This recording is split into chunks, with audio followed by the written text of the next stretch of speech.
오늘은 유다 제13대 왕이었던 히스기야 왕의 기도와 그리고 하나님으로부터 받은 응답에 대해서 말씀을 나누면서 함께 은혜를 받겠습니다. 이스라엘이 남과 북으로 분열된 이후에 남유다와 북이스라엘은 우리 합해서 39명의 왕이 있었습니다. 그들 가운데 정말 선한 왕을 찾아볼 수가 없을 정도로 거의 대부분 악한 왕들 뿐이었습니다. 그렇지만 그 선한 왕들이 가끔 있었는데 그 중에 대표적인 왕 중에 하나가 바로 히스기야 왕이었습니다. 히스기야 왕의 기록은 사실은 많이 나와 있지는 않고 오늘 함께 읽으신 열왕기 하에 이 3장에 걸쳐 나와 있습니다. 다른 왕들에 비해서는 비교적 자세하게 나와 있는 편이고요. 또 동시대에 활약했던 이사야가 또 히스기야의 일에 대해서 잠깐 기록한 부분이 있는데 그것은 열왕기하에 오늘 동일하게 나와 있는 부분이라고 볼 수 있습니다. 저는 열왕기하 18장, 19장, 20장 이 3장을 볼 때 히스기야의 3가지 일들을 이렇게 표현한 것 같은 생각이 들었습니다. 첫 번째 18장 이 초반부에 보면은 히스기야 왕이 얼마나 선한 왕이었던가, 하나님 앞에 옳은 왕이었던가 하는 부분들을 기록해 놓고 있습니다. 히스기야가 행했던 일들이 얼마나 하나님께서 기뻐하셨냐면 감히 다윗과 이렇게 견주십니다. 다윗 왕의 정직함처럼 히스기야가 행했다. 여러분, 이스라엘 백성에게 있어서 다윗이라고 하는 존재는 누구도 감히 번접할 수 없는 그런 수준의 인물인데 다윗을 예로 들었다는 것은 히스기야가 그래도 상당히 하나님께 인정받은 삶을 살았다는 것을 보여줍니다. 그럼 무엇 때문에 그랬을까요? 단연 하나님만 사랑하고 우상을 척결한 데 있었습니다. 모든 산당들을 제거했습니다. 예루살렘 성전이 세워졌음에도 불구하고 이 산당에서 제사하던 그런 전통에 따라서 예배가 분산이 되는 것을 막기 위해서 이 산당을 이제 헐었던 것으로 이렇게 보여지고요. 그리고 예루살렘 성전의 거룩한 예배에 집중하게 이렇게 만들었던 것입니다. 그리고 아세라 목상이라든지 이런 것들은 물론 다 회파하고 찍어버렸다고 말씀 나와 있습니다. 또 하나 특별한 것은 놋뱀을 부수어버렸다 하는 부분이 나오는데요. 사실 놋뱀이라고 하는 것은 굉장히 은혜의 상징입니다. 이스라엘 백성이 출애굽해서 광야 생활할 때에 하나님의 명령에 불순종할 때 하나님이 뱀을 보내셔서 어떻게 보면 뱀이 그전에는 물지 못하도록 막아주셨던 그 손길을 거둬가신 것으로 보는 것이 더 타당하겠죠. 광야에는 늘 뱀이 많았기 때문입니다. 그 뱀들이 이제 백성들을 물어서 여러 백성들이 죽어나가기 시작합니다. 그때 하나님께 간절하게 모세가 기도해서 얻은 것이 놋뱀이죠. 이것을 바라보는 자는 다 살리라. 그들이 자기의 마음을, 죄를 회개하는 마음으로 놋뱀을 바라볼 때 그들이 생명을 구원받은 것입니다. 그래서 그 이후로부터 이 놋뱀은 아주 신성시되는 이런 우상처럼 여겨지는 그런 물건이 되었을 겁니다. 이것을 하나님께 영광 돌려야 될 그 영광이 놋뱀에게 갈 때에 히스기야는 이것이 옳지 않다라고 생각했던 것입니다. 그래서 놋뱀을 부숴버리면서 선포합니다. 이것은 구리 조각에 불과한 것이다. 이건 놋 조각에 불과한 것이지 하나님이 아니다라고 선포합니다. 얼마나 그 신앙이 건전하고 아름답습니까? 이런 신앙 때문에 하나님께서 형통케 하시고 함께 하셨다고 기록된 부분이 18장 전반부에 있는 부분입니다.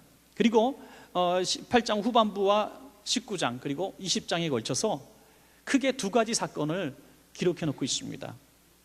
그 2가지 사건은 좋은 일이 아니라 참으로 그 인생에 힘든 일들이었습니다. 첫째는 국가적인 위기였습니다.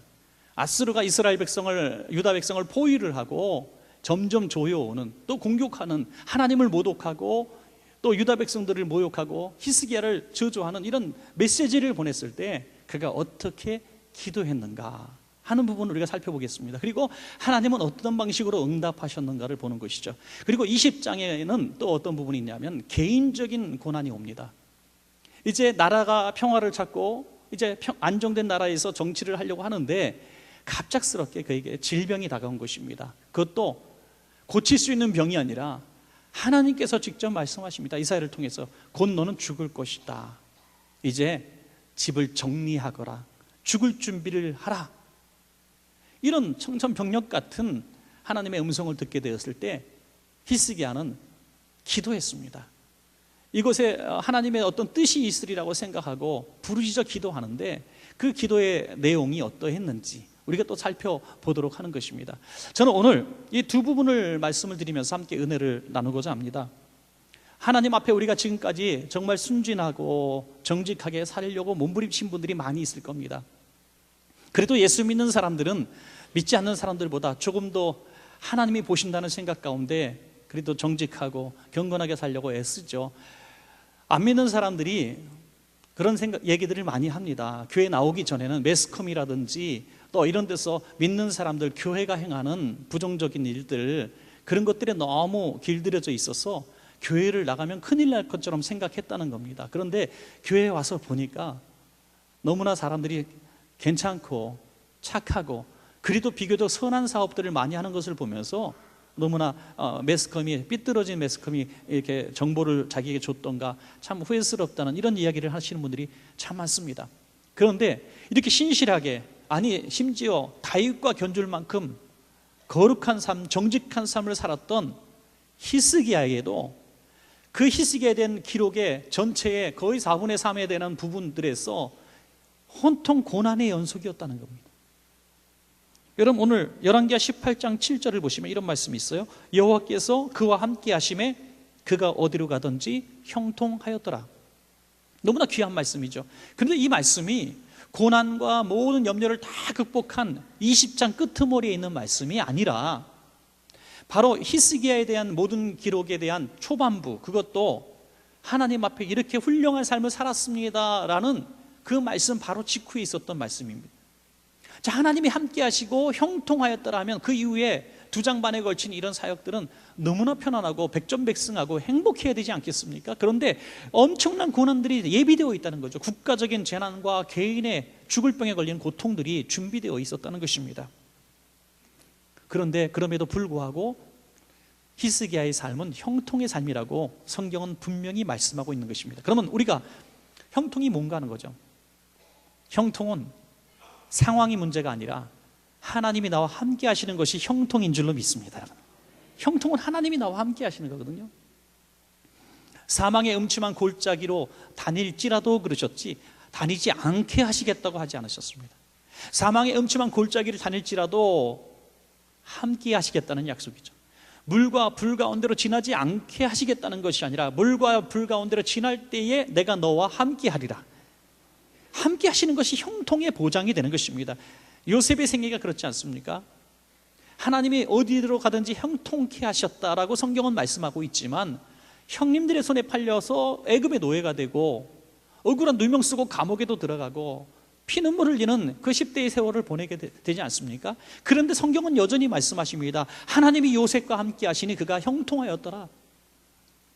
그러므로 형통의 복은 하나님이 지금 나와 함께 하시는 것이고 앞으로 내게 생길 수많은 문제와 염려, 대내적인 걱정과 근심들이 다가온다 할지라도 하나님이 나와 함께 하시기 때문에 우리는 반드시 형통할 것이라는 승리의 보장이 되는 줄로 믿으시기 바랍니다. 그러면 그 승리의 보장, 형통의 능력을 어떻게 힘입었는가? 오직 기도인 줄로 믿으시기 바랍니다. 히스기야의 기도입니다. 우리는 히스기야의 기도를 통해서 놀라운 비결을 발견합니다. 기도에도 방법이 다르다는 거예요. 국가적인 재난, 공동체의 문제들, 교회의 기도 제목, 나라와 민족을 위한 기도 제목, 또 우리 직장과 사업장과 우리 가족을 위한 기도 제목, 즉 내 문제가 아닌 우리 공동체를 위한 기도 제목의 히스기야의 기도 내용이 분명히 달랐다는 것입니다. 그리고 자기 개인의 문제, 자기 개인의 질병의 문제, 죽을 병에 걸렸을 때 히스기야가 기도한 내용은 또 달랐습니다. 분명히 다른 모습으로 기도했습니다. 오늘 저와 여러분이 이 두 가지 기도를 다 해야 될 줄로 믿습니다. 여러분, 나라 민족을 위해서 기도하고 공동체를 위해서 기도하며 또 우리 개인의 문제를 놓고 기도할 때 우리도 반드시 히스기야처럼 하나님의 응답을 받게 되실 줄로 믿습니다. 자, 그러면 첫 번째 볼까요? 히스기야의 국가적인 위기에서의 기도는 어떤 기도였을까 하는 것이죠. 아수르 왕은 사네립이라는 사람입니다. 사네립이 자기의 수하인을 랍사게라는 종을 통해서 이스라엘에게 모욕을 줍니다. 유다 나라를 향해서 모욕을 주고 또 백성들을 분열시키는 이런 정책을 쓰는데요. 특별히 오늘 본문에 읽어본 대로 편지를 써가지고 모욕하는 편지를 써가지고 이제 히스기야 왕에게 보내게 되는 것입니다. 그 랍사게가 선포한 내용들이 아주 구구절절 아주 잘 기록이 되어 있는데요. 마치 오늘 이 시대에 우리 대한민국을 향한, 아니 우리 대한민국이 정말 어려울 시기를 향한 이 주변에 우리를 호시탐탐 노리는 세력들이 했던 이야기들과 너무나 비슷한 것 같은 생각이 들어서 소름이 끼칠 정도입니다. 그는 어떤 얘기를 했냐면, 첫째로 유다왕 히스기야에게 너희의 보잘것없는 군사력을 좀 보라, 이렇게 얘기합니다. 그리고 조롱하는 말을 하는데 어떻게 얘기하냐면, 너희에게 과연 말을 탈 수 있는 병사나 있느냐 하는 거죠. 말을 탈 수 있는 기마병이 있느냐 이거예요. 너희도 말도 없으니까 기마병도 없을 거야. 너희들이 만약에 말 탈 수 있는 병사가 있다면 내가 말 2,000마리를 너희에게 그냥 줄게. 그거 타고 나와 붙어보자. 얼마나 조롱하는 말입니까? 이제 공격하려고 하면서 무기를 주겠다는 거예요. 너희가 아무것도 없으니까 무슨 재미가 없다는 거죠. 전쟁에 재미가 없대요. 탱크도 주고 비행기도 줄 테니까 이거 갖고 한번 덤벼봐라 이거예요. 그런데 너는 운영할 사람도 없을 거야, 이 얘기입니다.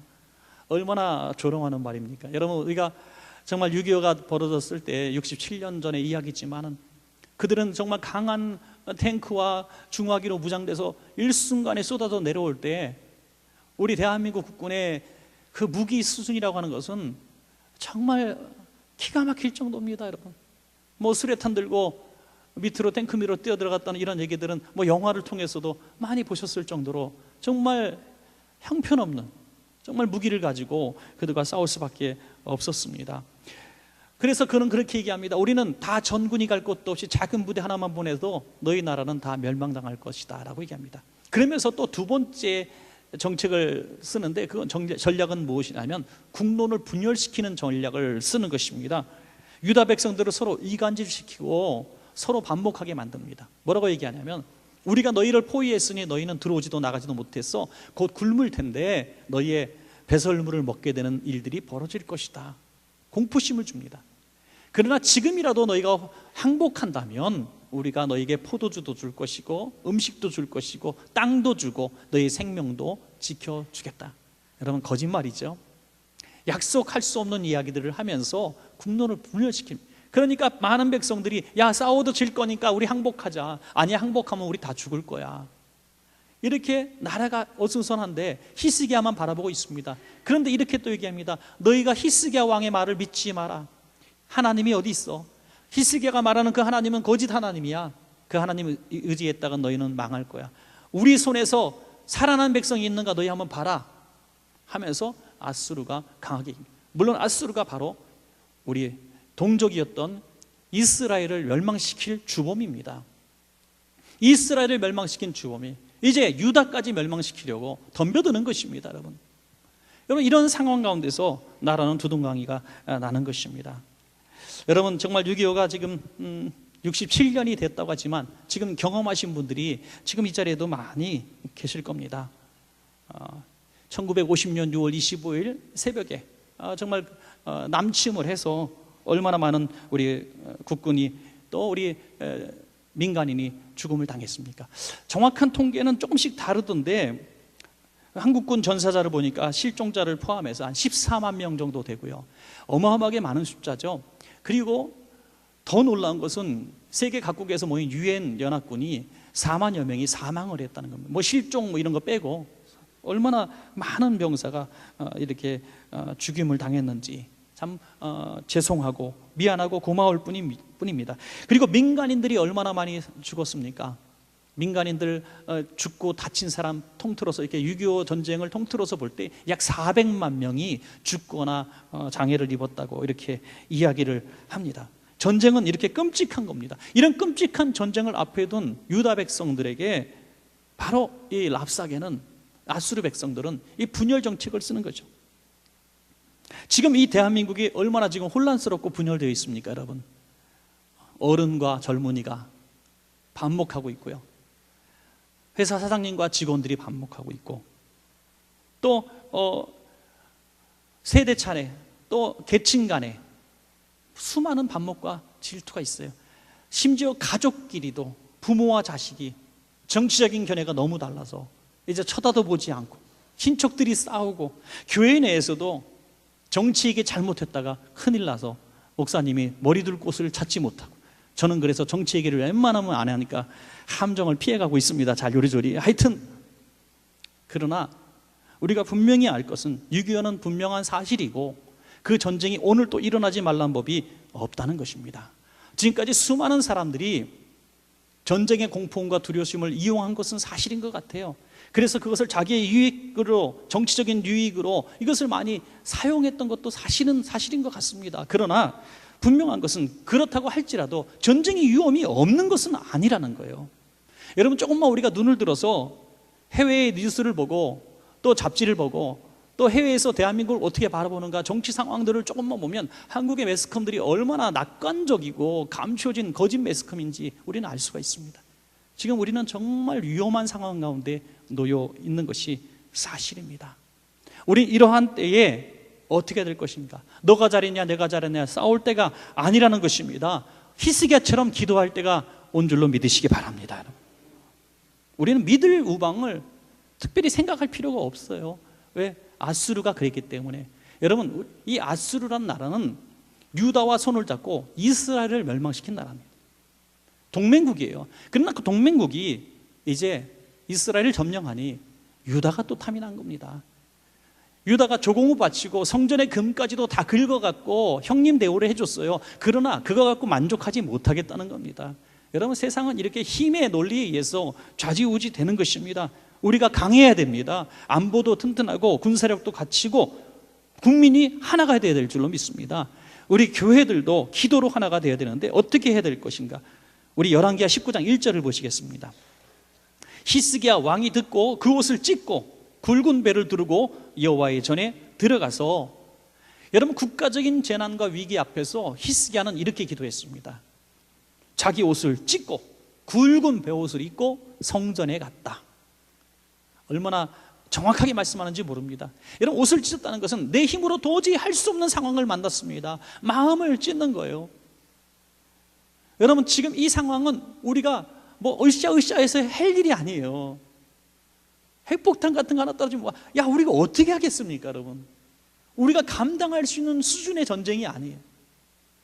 그러니까 우리 마음을 찢어야 돼요. 옷을 찢어야 되는 것입니다. 슬퍼해야 되는 것입니다. 간절해져야 된다는 것이죠. 그리고 굵은 배를 입었다는 것은 회개하는 것입니다. 여러분, 공동체를 위한 기도, 나라와 민족을 위해 기도할 때에 우리 모든 교회와 성도들이 하나님, 우리가 기도하지 않아서 그렇습니다. 교회가 잘못해서 그렇습니다. 우리가 믿는 자들이 잘못해서 그렇습니다라고 회개할 때에 하나님의 도우심이 임할 줄로 믿습니다.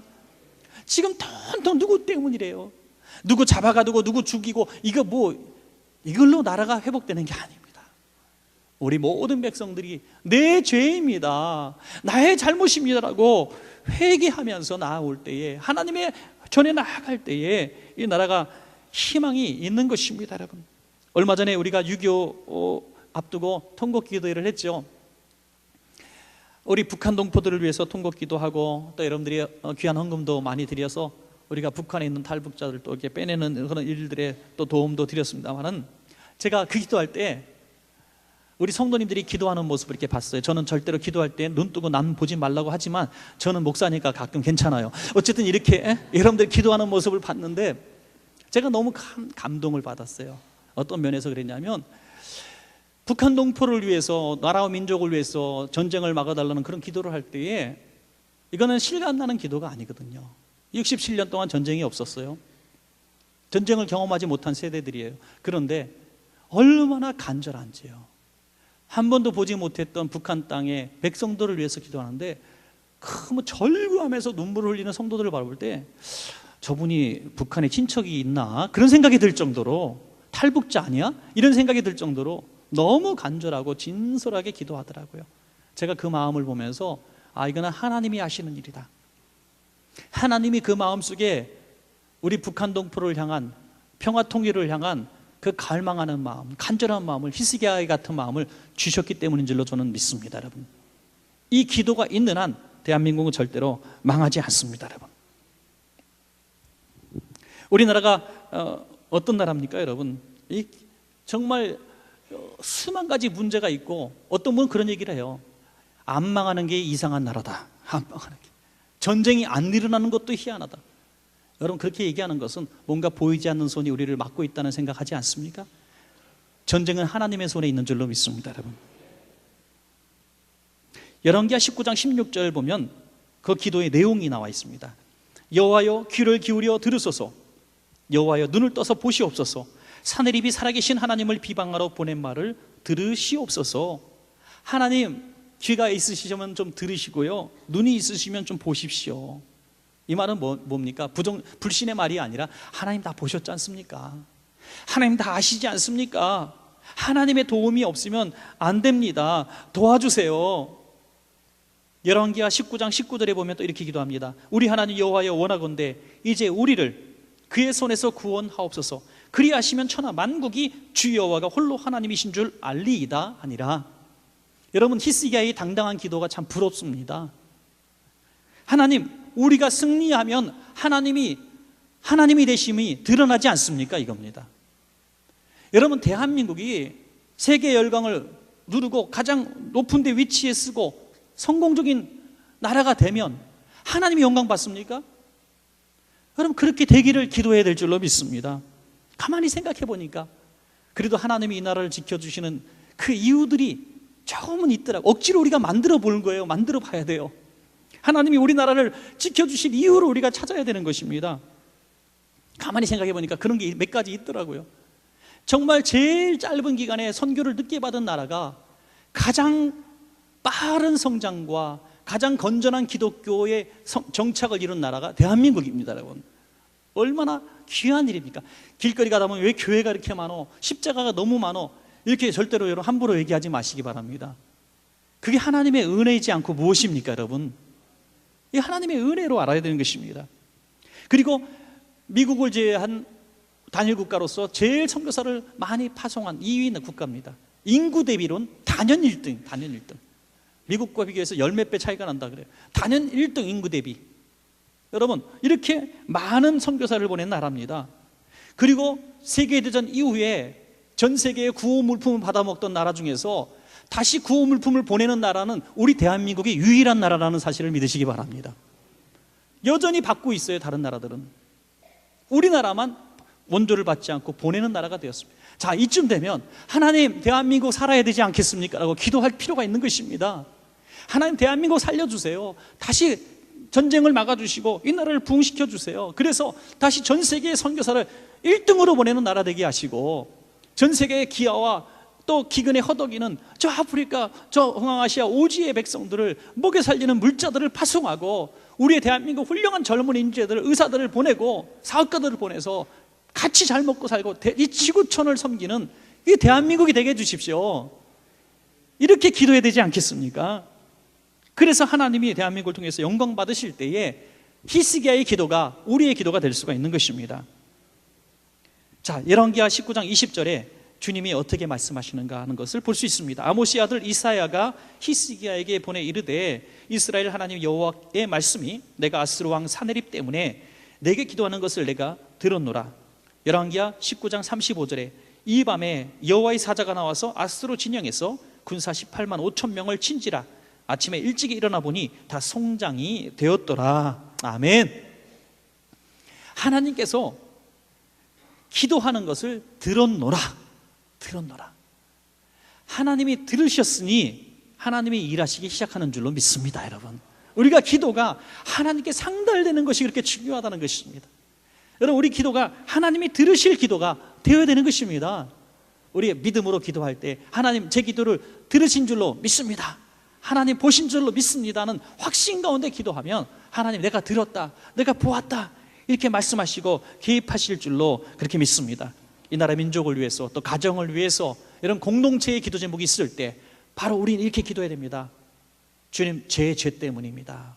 누구 때문이 아니라, 누가 나가면 되는 것이 아니라, 주님, 저의 죄악입니다. 가슴을 치고 마음을 찢고 굵은 베옷을 입는 마음으로 주의 성전에 뛰어갈 때에 하나님은 이 기도에 응답하셨어. 우리 공동체, 이 나라 민족과 가족과 여러분이 섬기는 모든 공동체가 평화로운 날을 찾게 될 줄로 믿습니다. 자, 마지막 두 번째로 개인의 문제, 어떻게 기도할 것인가 하는 것이죠. 여러분, 본문은 20장은 이 개인의 문제를 기록하고 있는데요, 20장 처음 시작하면서 보니까 그때에라고 시작하고 있지 않습니까? 그때에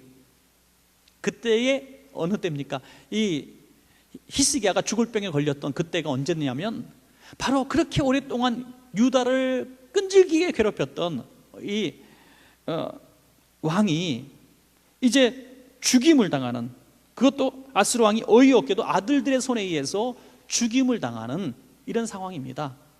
여러분, 그러한 상황 가운데서 이 이스라엘은, 유다 백성들은 춤을 추고 노래했을 겁니다. 야, 드디어 저들이 망했구나, 저 나라가 망했구나, 너무나 기뻐했을 것입니다.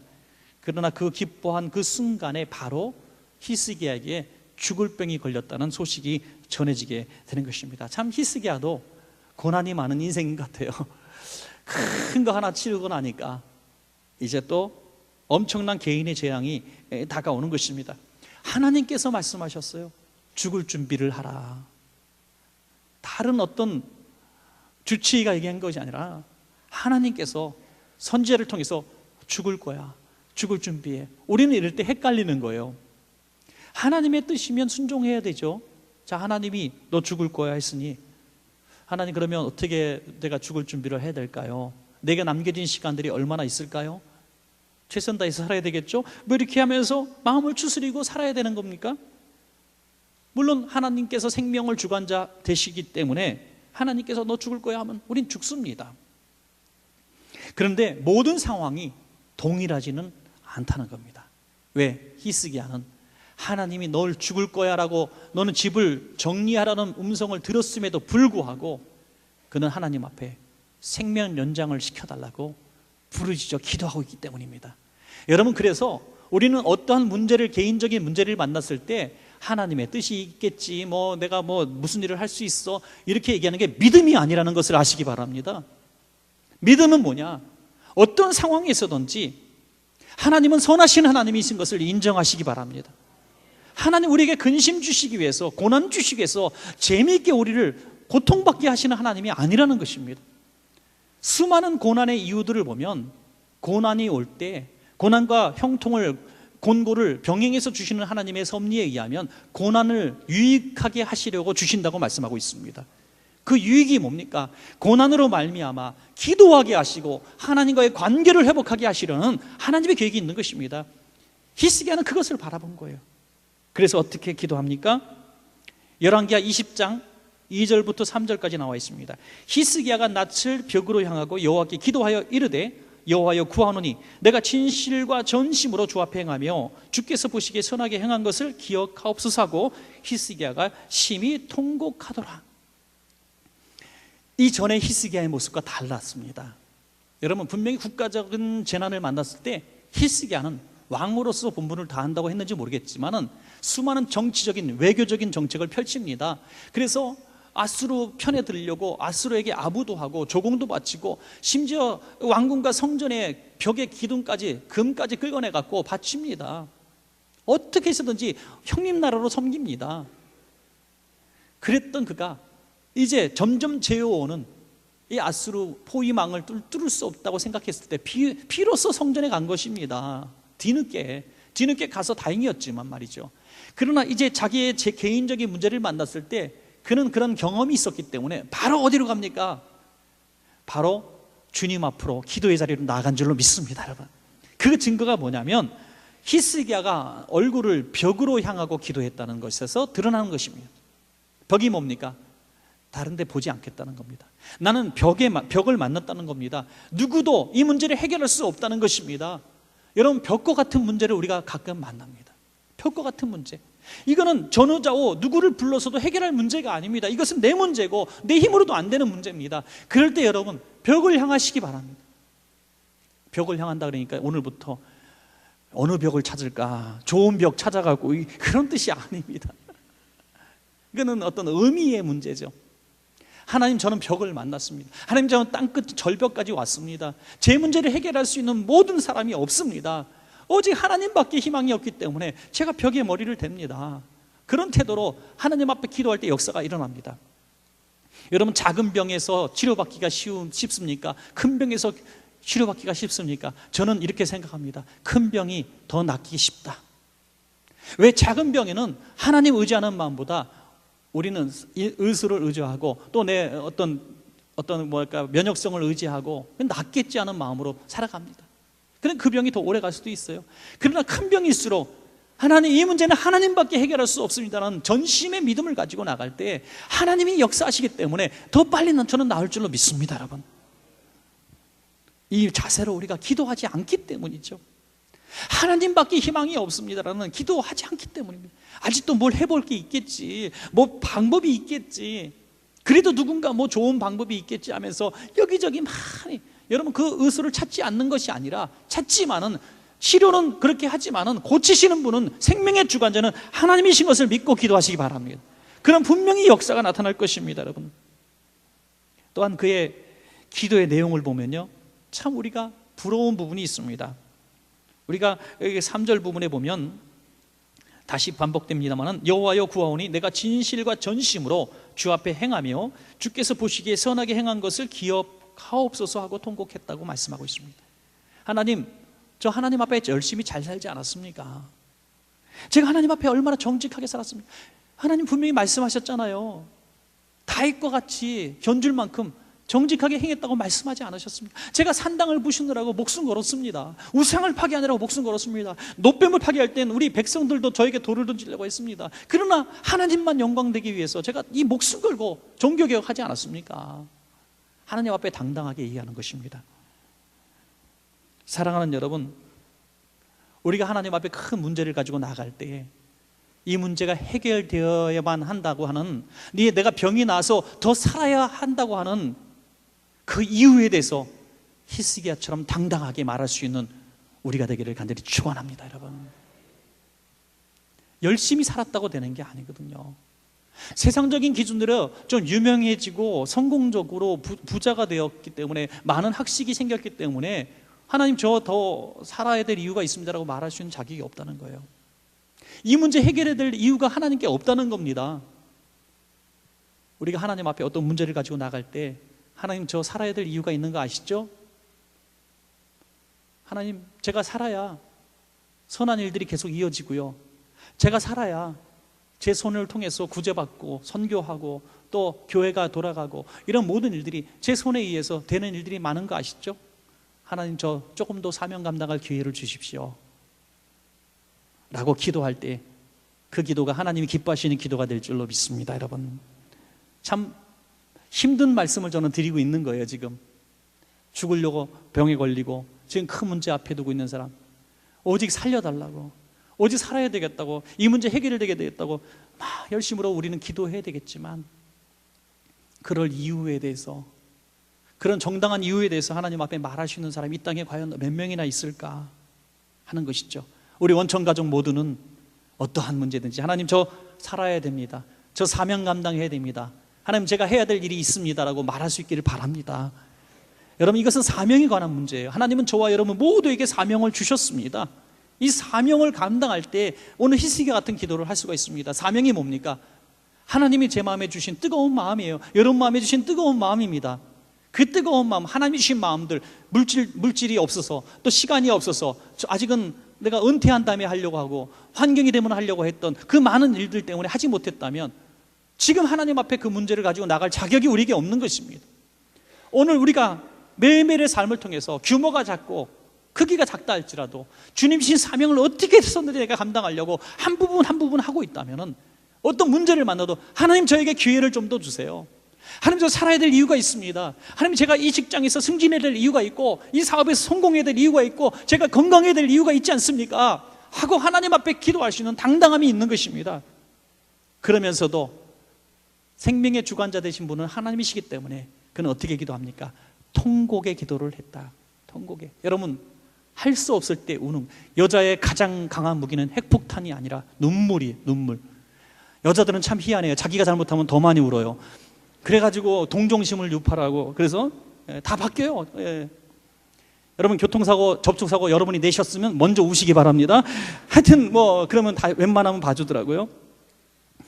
하나님도 우리의 눈물이 약하신 줄로 믿습니다. 우리가 통곡하고 울면 하나님이 마음이 녹아지시는 거예요. 하나님이 뭐라고 말씀하신지 아세요? 열왕기하 20장 5절 후반부터 6절까지인데요, 오늘 스크린 보면서 함께 한번 읽어보겠습니다. 시작. 내가 내 기도를 들었고 내 눈물을 보았노라. 내가 너를 낫게 하리니 내가 3일 만에 여호와의 성전에 올라가겠고 내가 내 날에 15년을 더할 것이며 내가 너와 이 성을 아수르 왕의 손에서 구원하고 내가 나를 위하고 또 내 종 다윗을 위함으로 이 성을 보호하리라 하셨더라. 아멘. 하나님 뭐라고 말씀하십니까? 내가 내 기도를 들었고 내 눈물을 보았다. 여러분, 눈물이 하나님께서만 보시는 눈물이 얼마나 귀한지 모릅니다. 밖에서는 어른이고 강한 사람이고 높은 위치에 있어도 하나님 앞에서는 어린아이처럼 울어야 될 줄로 믿습니다. 어디서 우리가 울어요? 여러분, 몰래 문 닫아놓고 울지 마시고 예배할 때 우시기 바랍니다. 기도하면서 울고 찬양하면서 울고. 왜 웁니까? 하나님밖에 길이 없기 때문에 하나님 앞에 웁니다 하는 거죠. 하나님 도와주세요. 이 간절함이거든요. 여러분, 정말 눈물이 언제 납니까? 내가 어떻게 할 수 없을 때 그 피눈물 같은 눈물이 나는 것입니다. 성도님들을 위해서 기도할 때 정말 저도 이 자녀들을 위해서, 특별히 질병으로 고통당하는 자녀를 위해서 오늘 2부 때도 기도하고 또 종종 기도합니다마는 그 부모의 눈에서 흐르는 눈물을 진짜 이 뜨거운 건 말할 수가 없더라고요. 이게 달라요.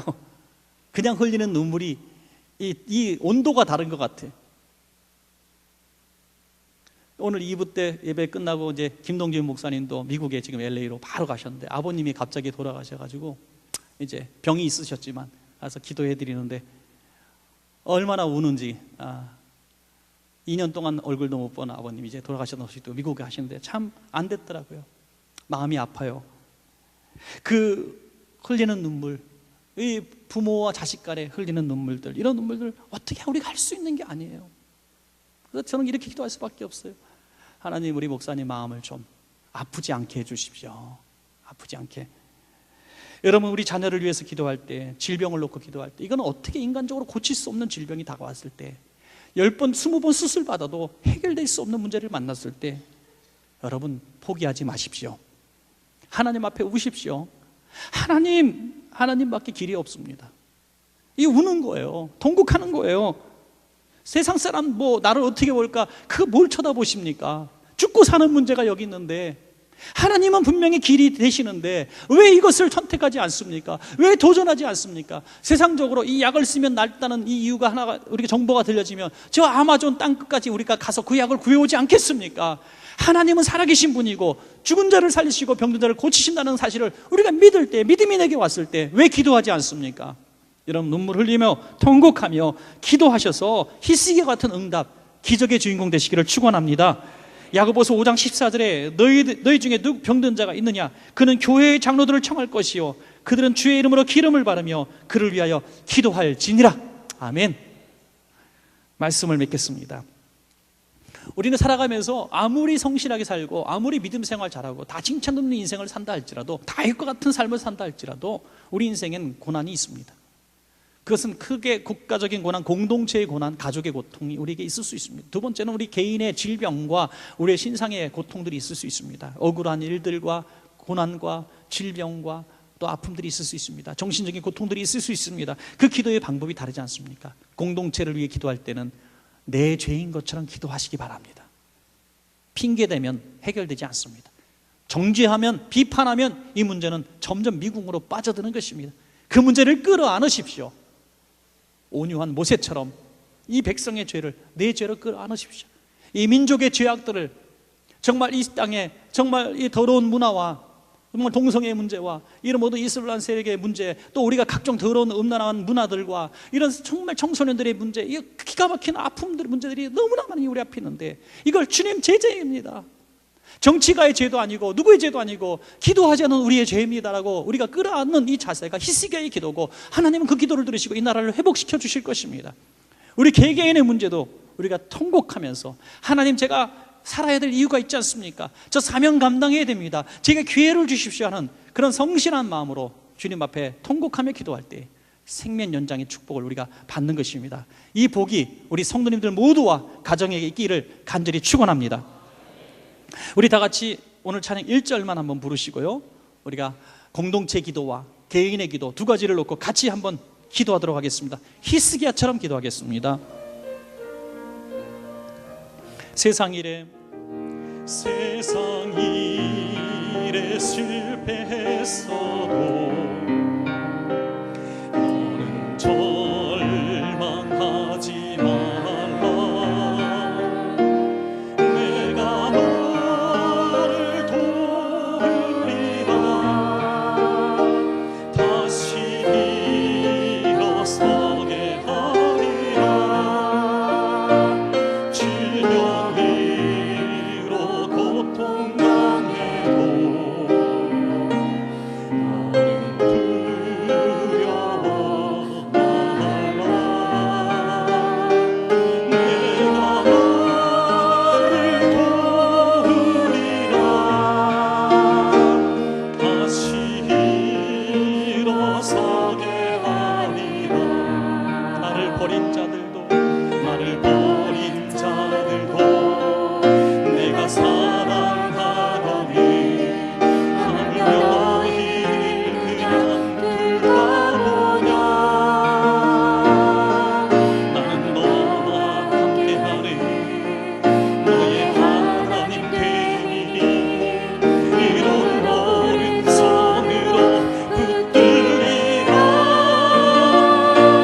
내가 너를 굳세게 하리라. 너를 크게 사용하리라. 너로 하여금 나를 증거하도록 내가 너를 도우리라. 아멘. 내가 너를 도우리라. 내가 너를 크게 사용하리라. 내가 너를 살려주리라. 나를 증거하도록 내가 너를 도우리라 말씀해 주셨습니다. 우리 주의 이름을 한번 부르짖고 공동체의 기도와 개인의 기도를 놓고 하나님 앞에 히스기야처럼 기도하겠습니다. 주여 아버지 하나님 감사합니다. 오늘 히스기야처럼 통곡의 기도를 드립니다. 부르짖는 기도를 드립니다. 주의 이름을 부르며 기도합니다. 주여 보시옵소서. 주여 눈을 떠서 보시옵소서. 주님 귀를 열어 들으시옵소서. 이 나라가 얼마나 위태로운지, 얼마나 이 나라가 위험한 길을 걷고 있는지, 얼마나 이 나라가 지금 비정상적으로 살아가고 있는지 하나님 아시지 않습니까? 하나님, 젊은이들은 희망이 없습니다. 우리의 자녀들은 희망이 없습니다. 하나님, 하루하루 사는 것이 고통스럽습니다. 전 세계의 자살률의 1위를 달리고 있습니다. 음주량, 흡연량의 1위를 달리고 교통사고 사망률, 자살률이 너무나 높습니다. 희망을 잃어가는 이 시대에 꿈을 줄 수 없는 다음 세대 속에 우리가 무엇을 남겼습니까? 하나님 아버지, 영적인 전쟁의 폐허 속에 살아있습니다. 하나님, 67년 전에 6.25 전쟁이 났을 때 하나님이 나라에게 희망을 주시고 꿈을 주시려고 아버지 전 세계 유엔군에 피를 흘리게 하시며 이 나라를 지켜주셨습니다. 우리가 잘한 것이 아니라 오직 하나님의 은혜로 하나님 지금 우리가 이 자리에 있는 줄로 믿습니다. 하나님, 피로 값주고 사신 이 땅, 선교사들과 순교자들의 피가 있는 이 땅 하나님 지키게 하여 주시옵소서. 하나님, 정신을 차리고 근신하여 깨어 기도하며 국방을 든든히 하며 하나님 바른 외교를 하며 하나님 정치인들로부터 우리 모두가 회개하는 마음으로 이 나라를 다시 추스릴 수 있도록 도와주시고 하나님 앞에 맡길 수 있도록 도와주시옵소서. 교회들마다 회개하게 도와주시고 각성하며 주의 종들과 성도들이 울부짖으며 옷을 찢으며 굵은 배를 입고 기도하는 아버지 나라 민족이 되게 하여 주시옵소서. 학계인의 문제가 있습니까? 질병의 문제가 있습니까? 가난의 문제가 있습니까? 자녀들의 문제가 있습니까? 주여 포기하지 말게 하시고 벽을 향하여 기도하기를 원합니다. 목숨 걸고 통곡하며 눈물을 흘리며 주님 앞에 매달리기를 원합니다. 주여 눈을 떠서 보시옵소서. 귀를 기울여 들으시옵소서. 우리가 부르짖어 기도할 때에 하나님이 내 신음소리를 들었고 내가 내 눈물을 보았다고 말씀하여 주시며 우리 안에 기적이 일어나게 도와주시옵소서. 외양간의 상황 송아지처럼 지루하는 광선에 의하여 기뻐 뛰며 찬양하며 병고침의 능력들을 주님 앞에 감사할 수 있도록 주님 복내려 주시옵소서. 각 가정에 평화를 주시옵소서. 주님 감사합니다. 주님 감사합니다.